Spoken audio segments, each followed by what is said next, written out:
My name is Dan and I'm an English teacher here in USTV. Nice to meet you all. Hi, and nice to meet you all. My name is Ricky and I'm from a city called Sheffield in England. We're here to assist you with one of the essential elements in your academic English course, how to define things, ideas, problems, concepts, or theories. The key word here is define. Anything can be defined, right? Sure, be it physical objects such as a pen or a chair, abstract concepts such as love or happiness, or even technical words such as radiation, atoms, and molecules. Well, even a problem or a research question, right? Exactly. Then what does definition mean? Now you're asking me to define definition. Yes. Well, a definition is a statement which captures the meaning, the use, the properties, the function, and the essence of a term, a thing, or a concept. It is a formal attempt to answer the question, what is it? So, we can say definition is the basis of effective communication because it helps the audience fully understand a concept or an idea in various contexts, ranging from everyday interaction to academic communication such as your essays, articles, or reports. And to be more philosophical, the question of what does virtue or value, etc. mean is a Socratic question, the starting point for philosophical discourse. Yes, definitions are practically useful in any field.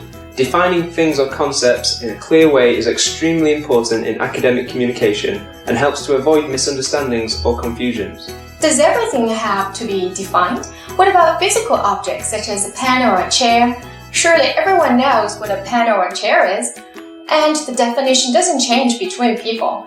Whereas for an abstract concept such as happiness, the definition does change. Most physical objects have a definition that most people agree on. That means the definition of most physical objects does not change from person to person.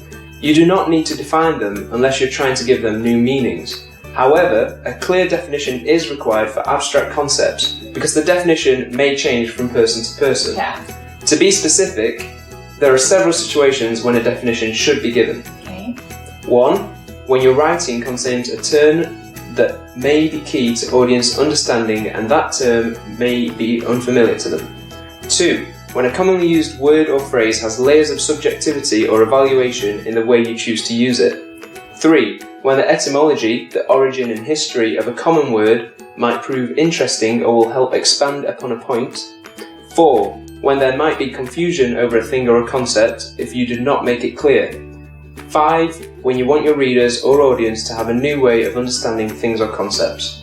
Yeah. In your academic communication, either written or spoken, it is of great importance that you define the key concepts, theories, and technical terms. Right.